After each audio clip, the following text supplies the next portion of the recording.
이 깨달음의 순간에 치유가 이루어집니다. 깨달으면 우리가 인생도 치유가 됩니다. 심지어는요, 나만 문제가 있는 게 아니라 다 문제가 있다는 것만으로도 치유가 됩니다. 이게 굉장히 중요한 통찰력인데요. 사람이 다 그렇구나 라는 것이죠. 그때 문제를 보는 시각이 달라집니다. 문제를 보는 시각만 달라져도 순식간에 모든 문제 해결됩니다. 이게 이제 뭐 결혼생도 마찬가지인데 남편 너무 힘들다고 생각하다가 그래도 살아있는 게 낫지 라는 열림이 생각되면요, 갑자기 보는 시각이 달라집니다. 그리고 이제 문제 해결책이 떠오르는 거죠. 어떤 각성의 순간에 경험이 되는 거죠. 쉽게 가면은 눈이 밝아지는 거예요. 내가 지금 어두운데 갑자기 혼돈스러운데 눈이 밝아지는 거죠. 그래서 총명, 명철이라고 할 때 거기에 쓰는 한자가 밝은 명이에요. 밝아지는 거죠. 성령은 빛으로 오시는데 성령께서 우리 안에 들어오셔서 빛을 비춰주는 순간에 어둠이 밝아지는 경험을 하는 것입니다. 그때 점점 이해가 깊어져 가는 거예요. 여러분, 이해도요, 점점 깊어져 가는 거예요. 그래서 정말 이해가 깊어져 갈 때 그런 단계를 원만한 이해의 부요란 말을 씁니다. 그러니까 보통 이해가 아니라 점점 이해가 깊어져 가지고 완전한 이해에 들어가고 그리고 깊은 이해에 들어가는 경험을 하는 거예요. 고린도서 2장 2절을 보게 되면 이는 저희로 마음의 위안을 받고 사랑 안에서 연합하여 원만한 이해의 모든 부요에 이르러 하나님의 비밀인 그리스도를 깨닫게 하려 함이라. 자, 이런 인생의 깨달음이 점점 열려가지고 이해에 아주 충만한 이해 속에 들어가는 거예요. 그렇구나. 이게 점점 깨닫는 거야. 그렇구나. 이렇게. 이런 순간들이 참 놀라운 순간들이죠. 제가 정말 교회에 나가게 된 배경은 예수님은 알아서 나간 게 아니에요. 제가 고등학교 다닐 때 보니까 이런 생각이 드는 거죠, 문득. 문학서적을 읽거나 예수를 보게 되면 로마 그리스 신화를 모르거나 성경을 모르면 문학이나 예술을 알 수가 없는 거예요. 왜냐하면 예술의 모든 주제가 사실은 예수님과 관련되어 있는 게 많거든요. 또 성경과 관련된 게 많기 때문에 사실은 하나님을 알기 위해서 간 게 아니라 좀 상식과 교양을 얻기 위해서 교회 갔는데 가서 예수님을 만난 거죠. 예수를 만났는데 예수님을 만나는 순간 저는 예수님이 나를 구원하셨구나. 십자가에서 나를 위해서 돌아가심으로 내가 구원을 받았구나고 하는 구원자 예수님을 먼저 만났어요. 그것도 놀라운 거죠. 4대 성인이 아니라 예수님께서 이 땅에 오셔서 나의 죄를 용서해 주시고 십자가에서 나의 모든 죄를 용서하시고 내 인생에 새로운 길을 열어주셨다는 것, 이것 자체도 참 놀라웠는데요. 나중에 성경을 깊이 읽다 보니까 그 예수님이 구속자뿐만 아니라 하나님이시라는 거예요. 더 놀라운 사실은 이분이 천지를 창조하신 분이라는 거예요. 창조주시라는 거죠. 그러니까 점점점 예수 그리스도의 그 원만한 이해 속으로 들어가다 보니까 그 예수 그리스도 속에 담겨진 풍요로운 것들을 깨닫게 되는 것입니다. 성령이 오시지 않으면 이게 열리지 않습니다. 눈이 확 열려서 이게 보여야 되는데 교회 아무리 나와보세요. 성령께서 도와주지 않으면 깨닫지 못합니다. 눈이 열리지 않아요. 설교에 감동이 없는 거예요. 성령께서 오셔야지만 가능하죠. 그럼 성경은 깨달음이 왜 중요하다고 말하는가? 성경은 깨달음에 대해서 굉장히 많이 강조하거든요. 첫째로 깨닫지 못하는 사람을 멸망하는 짐승과 같다는 거예요. 시편 49편 20절 보니까 존귀 하나 깨닫지 못하는 사람은 멸망하는 짐승 같다. 이게 존귀란 말은 부자라는 거죠. 세상에 돈을 많이 가지고 있지만 그가 깨닫지 못하면 그는 짐승과 똑같다는 거죠. 두 번째로 깨닫지 못하는 사람은 패망한다는 거죠. 결국 망한다는 거죠. 호세아 4장 14절을 보니까 너희 딸들이 음행하며 너희 며느리들이 가늠하여도 내가 벌하지 아니하리니 이런 남자들도 창기와 함께 나가며 음부와 함께 희생을 드림이니라. 깨닫지 못하는 백성은 패망하리라. 깨닫지 못하기 때문에 죄를 짓는 거예요. 그리고 결국은 사망의 길에 패망의 길로 간다는 거죠. 세 번째, 깨닫지 못한 사람은 고침을 받지 못한다는 거죠. 마태복음 13장 14절 15절을 보게 되면 이사야의 예언이 그들에게 이루어졌으니 일렀을 때 너희가 듣기는 들어도 깨닫지 못할 것이요 보기는 보아도 알지 못하리라. 이 백성들의 마음이 완악해져서 그 귀는 듣기에 둔하고 눈은 감았으니 이는 눈으로 보고 귀로 듣고 마음으로 깨달아 돌이켜 내게 고침을 받을까 두려움이라 하였느니라. 깨달아야 돌이키고 깨달아야 회개를 하게 되고 깨달아야 인생이 변화가 되는 거잖아요. 많은 사람이 깨닫지 못하잖아요. 여러분, 이 인생에 대해서 내가 깨달음의 순간이 반드시 필요한 거죠. 많은 사람들이 몸이 아픈 게 아니에요. 마음이 아픈 거죠. 스스로가 만들어낸 병을 가지고 살아요. 폴 트루니가 한 말이 맞아요. 사람은 아무도 죽이지 않고 스스로가 자기를 죽인다는 거예요. 어떤 병은 여러분 가서 의사 선생님 만나보세요. 병이 없어요. 근데 자기는 아픈 거예요. 근데 깨닫지 못하는 거죠. 왜 그런 병이 왔는지. 스스로가 문제를 도피하기 위해서 아파버리는 거예요. 또 죄책감 속에 자기를 숨기 위해서 아파버리는 거예요. 여러분 그런 일이 참 많습니다. 생각보다 많아요. 우리 주위에. 근데 하나님 말씀 통해서 어느 순간에 깨달음이 오기 시작하면 회개하게 되고 변화가 오는 것을 경험하게 됩니다. 탕자가 허랑방탕했는데 갑자기 눈이 열린 겁니다. 성경에 보면요. 자기 자신에게 돌아왔다 그랬어요. 자기를 본 거죠. 그리고 아버지를 본 거죠. 원래 자기는 부유한 아버지의 아들이었던 거예요. 근데 죄 때문에 비참하게 된 걸 보고 그리고 아버지는 여전히 자기를 기다리는 걸 알게 된 거죠. 돌아왔죠. 고치어진 거죠. 인생 자체가 고침을 받게 되는 것이죠. 네 번째, 깨달을 때 풍성한 열매를 맺게 됐죠. 마태복음 13장 23절을 보게 되면 좋은 땅에 뿌려졌다는 것은 말씀을 듣고 깨닫는 자니 결실하여 어떤 것은 100배, 어떤 것은 60배, 어떤 것은 30배가 되느니라 하시더라. 말씀을 듣고 깨달아야 결실을 맺게 되고 그래야만이 다섯 번째, 깨달을 때 하나님께 영광을 돌리게 됩니다. 왜냐하면 깨달아야만이 열매를 맺게 되고 그래야만 하나님께 영광을 돌리겠죠. 요한복음 15장 8절에 오면 내가 열매를 많이 맺으면 내 아버지께서 영광을 받으실 것이요 너희는 내 제자가 되리라. 열매가 뭘까요? 하나님의 뜻을 이루는 거예요. 여러분과 저는 각각 이 땅에 태어날 때 하나님이 우리 각자에게 주신 독특한 뜻이 있는 거예요. 그 뜻을 이루는 것을 가장 기뻐하는 거죠. 모세는 출애굽, 이스라엘 백성을 출애굽시키는 거고 여호수아는 가나안 정복을 하는 거고요. 또 솔로몬에게 오는 솔로몬은 성전을 건축하는 거예요. 시대마다 하나님께서 주신 그런 일이 있는데 우리 주님은 십자가 일을 감당하심으로 하나님께 영광을 돌린 거죠. 요한복음 10장 4절에 보니까 아버지께서 내게 하라고 주신 이 일을 내가 이루어 아버지를 이 세상에서 영화롭게 하였사오니. 네 번째, 깨달을 때 시대의 흐름을 읽을 수가 있습니다. 다니엘은 시대의 흐름을 읽었거든요. 왕들의 꿈을 통해서 시대의 흐름을 읽었습니다. 이게 굉장히 중요한 거죠. 시대의 흐름을 읽어야만이 그 미래를 예측할 수가 있기 때문이죠. 이게 미래를 예측한다는 게 참 중요한데요. 그것은 현실을 정확하게 보고 흐름을 읽을 줄 알 때 그 다음에 어떻게 전개될 것인가를 알게 됩니다. 특별히 시대를 읽으려면 현실을 직시해야 됩니다. 사실을 직시해야 됩니다. 사실은 뭘까요? 사실은 이런 거죠. 다른 의견이 덧붙이지 않은 그대로 일어나고 있는 일을 의미하죠. 여러분, 있는 걸 그대로 보는 게 어렵습니다. 여러분, 정말 어렵습니다. 우리는요, 언제부턴가 있는 걸 그대로 보지 않습니다. 내가 보기 원하는 것만 보고요, 내가 듣기 원하는 것만 듣습니다. 내가 보고 싶지 않은 것은요, 다 눈 감습니다. 그리고 귀를 닫아버립니다. 있는 것 그대로 보기 어렵고요, 자기의 진면모를 정말 있는 그대로 보는 것도 어렵습니다. 여러분, 악기를 연주하는 분들이 조율을 하잖아요. 바이올린이나 비올라나 첼로나 조율을 한다고 말이죠.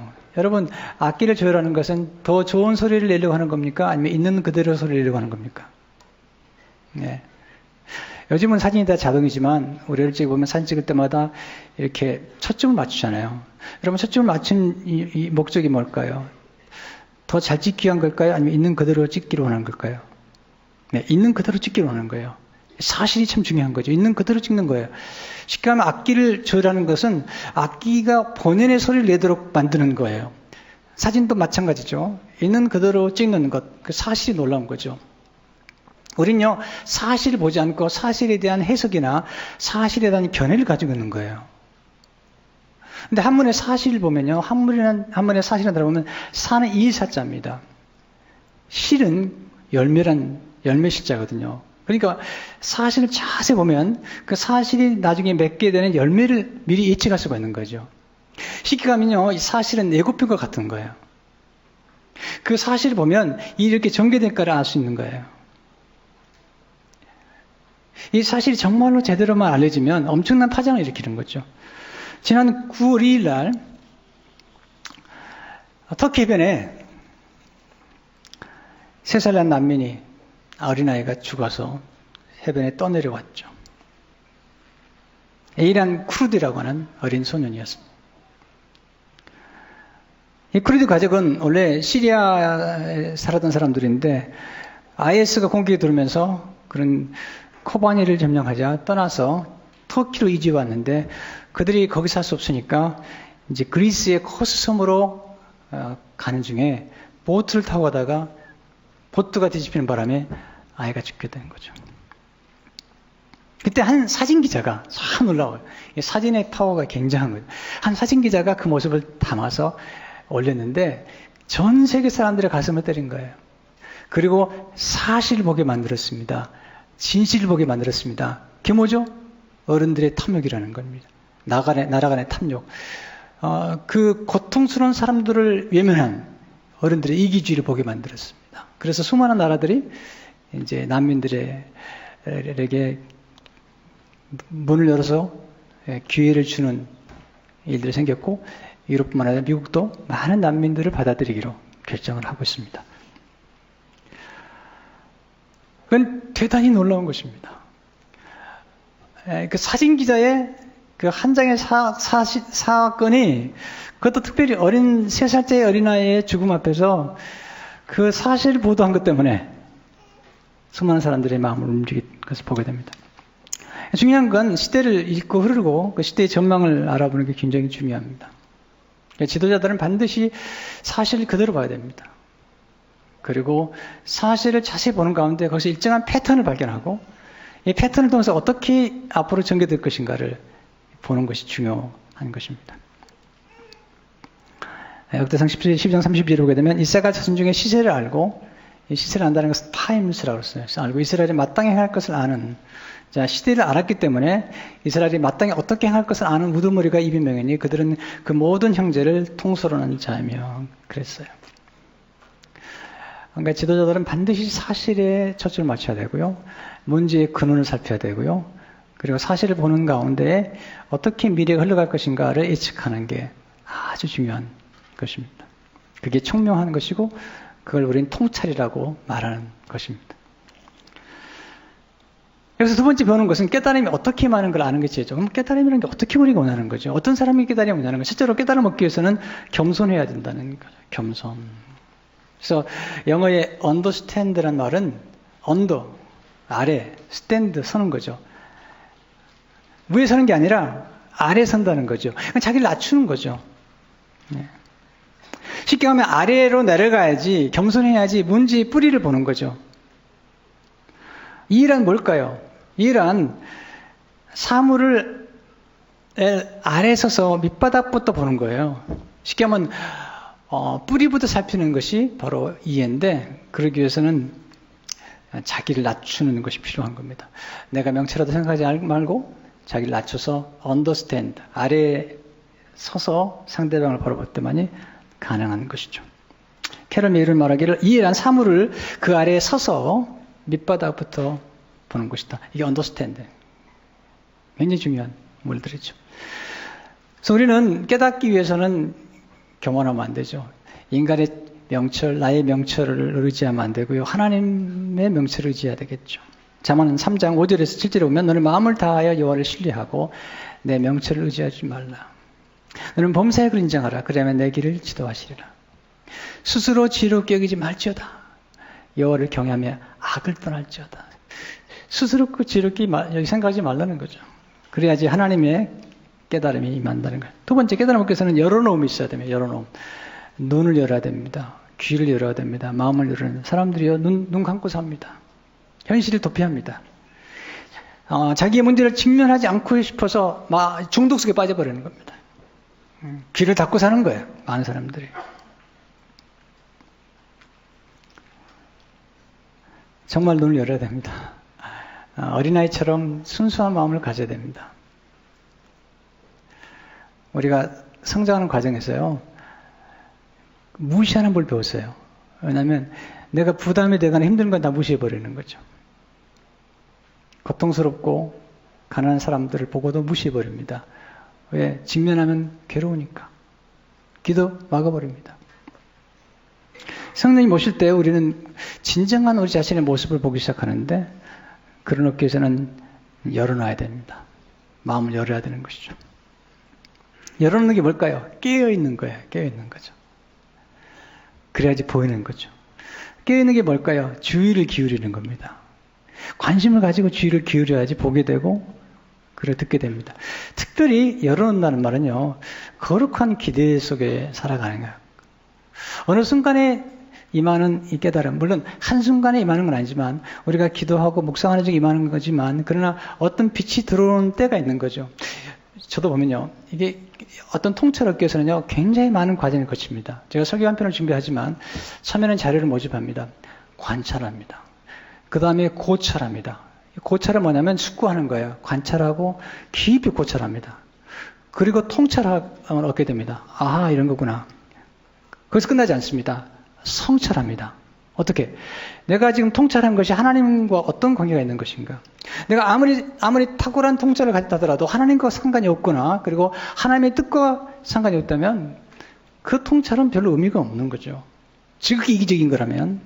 그래서 이 네 과정을 반드시 거쳐야 되는데, 관찰과 고찰과 통찰과 성찰의 과정을 거치는 게 아주 중요한 것입니다. 중요한 건 뭐냐면, 이런 과정을 거칠 때 거룩한 기대감 속에서 제가 늘 끼어 있으면서 말씀 묵상하고 관찰하는 거예요. 저는 이 말을 좋아합니다. 새벽은 깨어 있는 자의 것이다. 새벽은 깨어 있을 때 새벽에 깨어 있는 사람에게만 주신 약속이 있었거든요. 선생님, 하나님께서 새벽에 내가 도우시라고 약속하셨잖아요. 새벽에 주는 영감이 있습니다. 새벽에만 얻을 수 있는 지혜가 있는 거죠. 새벽에만 얻을 수 있는 하나님의 도우심이 있는데, 새벽을 깨우지 않으면 하나님의 새벽에 주신 도움을 받을 수 없는 거죠. 낮에 주는 도움과 새벽에 주는 도움이 달라요. 낮에 얻는 영감과 다르거든요. 그 영감, 아주 프레시한 영감과 통찰을 얻는데 새벽을 깨운다는 거예요. 새벽은 깨어있는 자의 것이거든요. 여러분, 깨어있다는 것은 그런 거죠. 기대감을 가지고 살아가는 거예요. 네. 이렇게 깨어있게 되면 경이로움을 경험하게 됩니다. 와, 이런 걸 많이 경험하게 되죠. 우리 일상 속에 담겨있는 하나님 놀라운 뜻들을 보기 때문이죠. 세 번째, 깨달음을 얻기 위해서는 깨어짐이 있어야 됩니다. 깨어짐. 고난. 네. 반드시 필요한 겁니다. 우리는 깨어지기를 원치 않습니다. 또 우리는 깨닫기도 원치 않습니다. 왜냐하면 깨달으면 내가 바꿔야 할 게 많기 때문에. 그래서 앤소니 드멜로라고 하는 영성가는 이렇게 기록하고 있습니다. 깨침은 곧 깨달음이나 깨어짐은 괴로운 일이다. 사실 깨어나기 시작하면 많은 고통을 겪습니다. 자신의 환상이 깨어지기 시작하여 자기가 이렇게 세웠다고 생각한 모든 것들이 무너지는 걸 본다는 것은 고통스럽습니다. 그런 것이 회개입니다. 그런 것이 깨어나는 것입니다. 돈만 많이 벌면, 권력만 얻으면 행복할 줄 알았는데, 깨어나고 보니까 아니거든요. 네. 어느새 가정은 깨어져 있고, 그리고 사람들은 자기를 보고 수군거리고,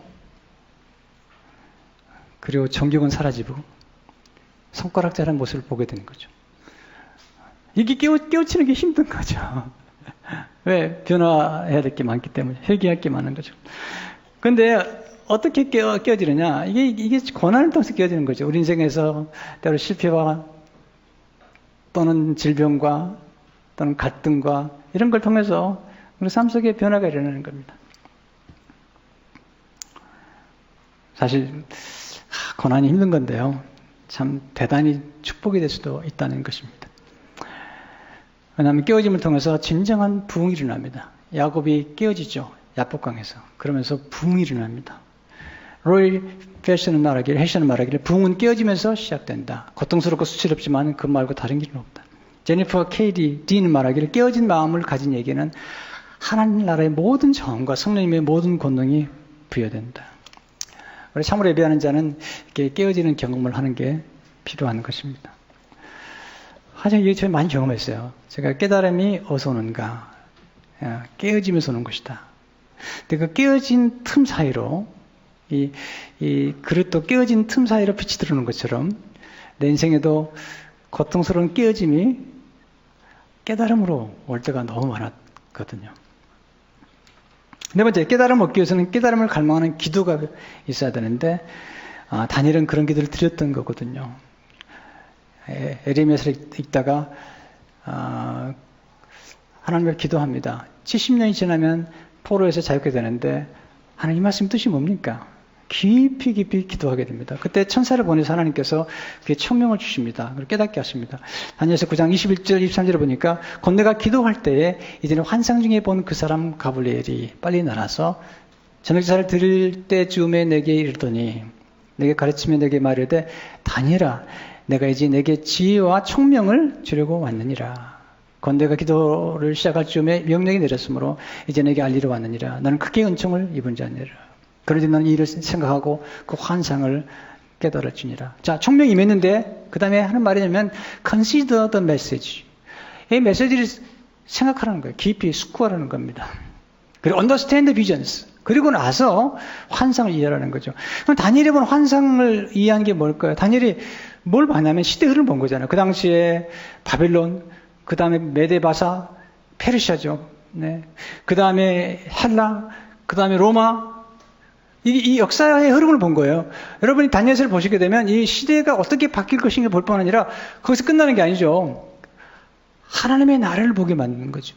에스겔에서 하나님의 영광이 나타나면 다니엘은 하나님의 나라를 얘기하면서 장차 지금 바벨론이 큰 권세를 가진 것 같지만 장차 헬라 사람들이 큰 권세를 가지고 있는 것 같지만 로마가 가진 아니라는 거죠. 하나님의 나라가 임할 텐데 그 하나님의 나라는 예수 그리스도께서 오심으로 가능한 건데 그분이 오시게 되면 죄가 끝이 나고 용서가 일어나고 그리고 놀라운 하나님의 의가 임한다는 거죠. 다니엘서 9장 24절을 보게 되면 내 백성과 내 거룩한 성을 위하여 이른 이래를 기한으로 정하였나니 이게 환상이죠.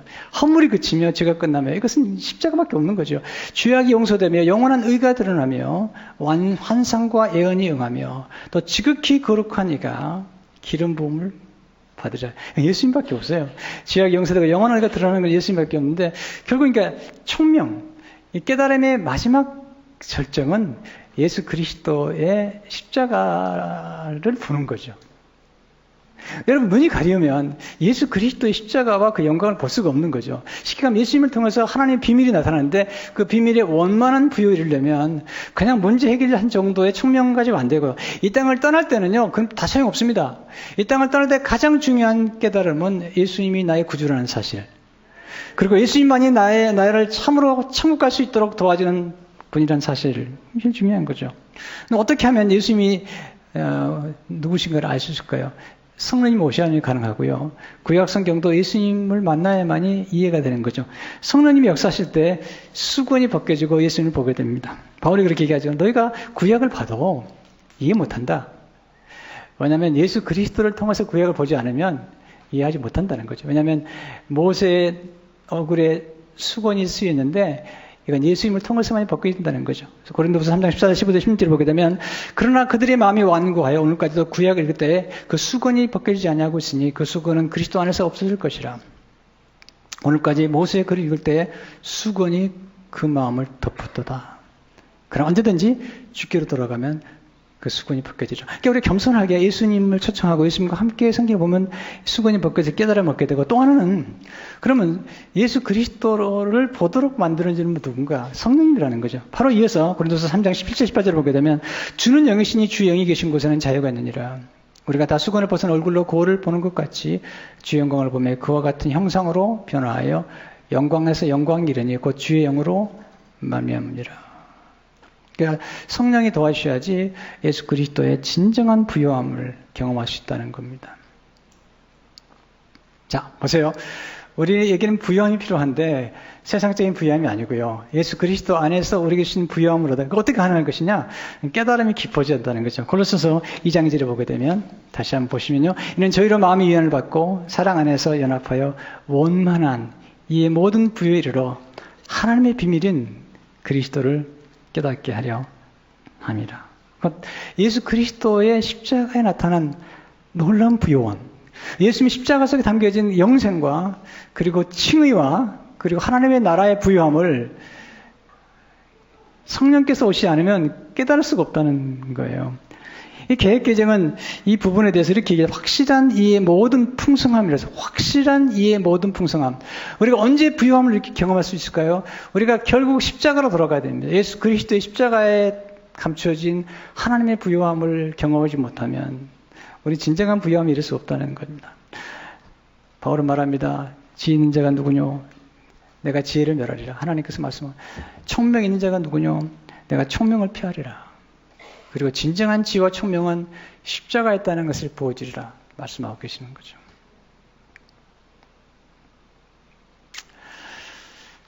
저는 이 총명에 대해서 관심이 많은 사람이죠. 저는 문제를 해결해 주는 걸 좋아하는 사람이에요. 그러나 인생의 가장 근본적인 문제는 어디 있냐면 그 뿌리는 어디 있냐면 죄에 있는 거잖아요. 인간의 이기심과 탐욕이 있는 거잖아요. 근데 이 죄의 문제를 해결할 수 있는 분은 예수 그리스도밖에 없고 예수 그리스도의 십자가밖에 없는 거죠. 바로 거기에 하나님의 놀라운 부요함이 담겨 있다는 거예요. 오늘 이 말씀을 우리에게 하나님 주시기 원하시는 거죠. 여러분 기억하세요. 성령께서 오셔야만이 깨달음을 얻게 되고요. 그 깨달음을 얻을 때 우리는 진정한 치유 속에 들어가고 그것이 끝나는 게 아닙니다. 놀라운 미래를 향한 전진을 할 수가 있게 되는 것입니다. 성도 여러분, 기도하는 가운데 총명을 얻으시길 바랍니다. 그리고 문제의 근본을 가지고 해결할 뿐만 아니라 예수 그리스도의 십자가에 있는 부요를 깨달아 남은 생애가 복되시기를 주의 이름으로 축원합니다.